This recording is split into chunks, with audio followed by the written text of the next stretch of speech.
This week, we were treated to another two-parter arc, with the great thing being is that both were released together at once. Admittedly, I wasn't expecting this at all. I mean, maybe other people were, but I wasn't, and that's maybe because I don't look at the release dates. But hey, I'm not complaining at all. The first part, Episode 7, The Clone Conspiracy, dealt with the conspiracy behind the truth on what actually happened to Kamino's destruction, with only a few in the know while the rest of the galaxy is fed a lie about a cataclysmic storm being the official explanation.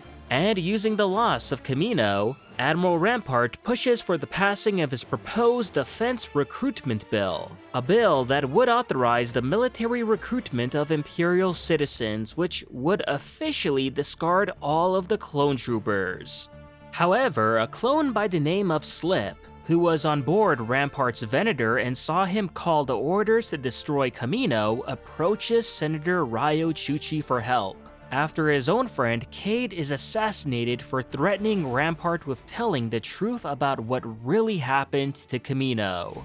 Fearing for his own life as well, Slip gets in contact with Rex to bring him into hiding. But before he can do so, Clone X, a clone assassin working for Rampart, kills both Slip and Chuchi's guards, leaving Chuchi for last, but fortunately she's saved in the nick of time by Rex. We then move to Episode 8, Truth and Consequence, where with help from Rex, the Bad Batch executes a plan to sneak onto Admiral Rampart's Venator on Coruscant to obtain proof for the Senate of his involvement in Tipoca City's destruction. Meanwhile, during all of this, Omega escorts Chuchi for the time being to meet with the former Kaminoan Senator Halle Bertoni, whom, while she seems to care very little about the truth on what happened to her people, as for her the truth doesn't really matter at this point. But on the flip side, she does admit that Rampart has been diverting clone funding without Senate approval for his Stormtrooper program,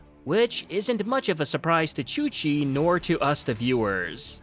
Back on the Imperial loading bay, the Bad Batch together with Rex sneak onto the Venator. And seemingly at first, the plan does go well, at least to a point, as things do get a little hairy once they're forced to breach security in order to gain power to download Rampart's command log.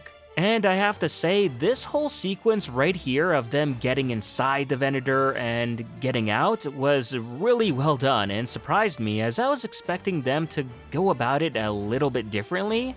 So I was pleased to see my expectations be subverted a little bit and to see what the episode delivered instead, and I liked it a lot.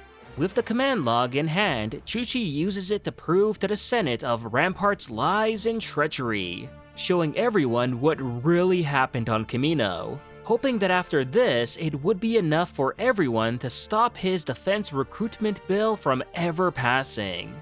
However, much to the astonishment to everyone present, Emperor Palpatine appears on the Senate floor, deciding to use this occasion to make a rare appearance. And well, as you'd expect, Palps being present here is anything but good, as he uses the command logs to twist things to his advantage, claiming he knew nothing of this and arresting Rampart for his wrongdoing. But at the same time, also putting the blame on all of the clones who followed Rampart's orders to destroy Kamino, saying that they too can no longer be trusted, and thus forth, the Defense Recruitment Bill should be passed to see the clones be replaced once and for all.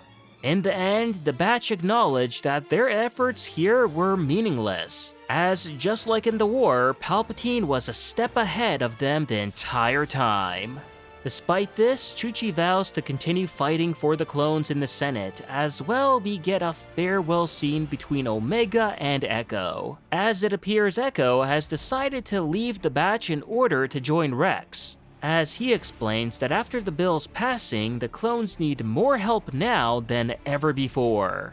I know we were all expecting to lose a member of the batch this season, but really mainly due to death. Not say like this in joining Rex, but you know what, I'm also very fine with this resolution too. As, sure, while we won't see Echo much anymore, at least we know that he'll show up again the next time Rex does too. That said, given that Echo doesn't appear with Rex's group in Rebels, it's also fair to say that he likely kicks the bucket while aiding Rex. To which I feel that we'll see this happen on screen, if not this season, then maybe next season. I mean, they gotta do it on screen. Echo's death can't be off screen by any circumstance.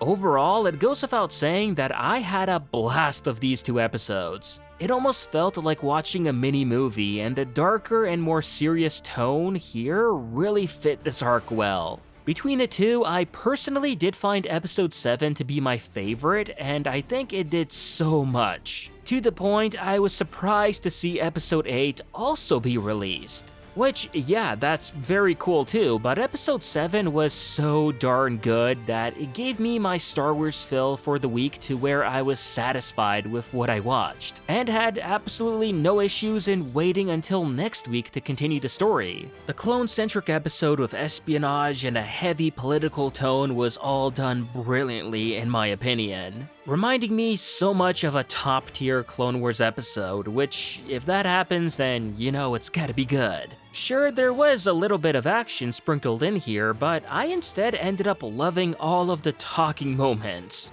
which were very powerful, and the little action that was here was more so just a nice bonus to have. Besides, to see Cantina 79 again, some clones just hanging back and chilling while others are waking up to what's really going on, which sure is something that we've already seen happen in the Clone Wars with Kix and Fives at the same cantina. But it was also good, and yeah, I guess you could say that Cantina 79 is basically now the official breeding ground where clone conspiracies are born and get shared. Speaking of which, seeing Slip be on the run also gave me flashbacks to Fives doing the exact same thing, just with another higher level conspiracy of course. And seeing how much I adored those episodes, then yeah, it's hard for me not to feel the same with this one.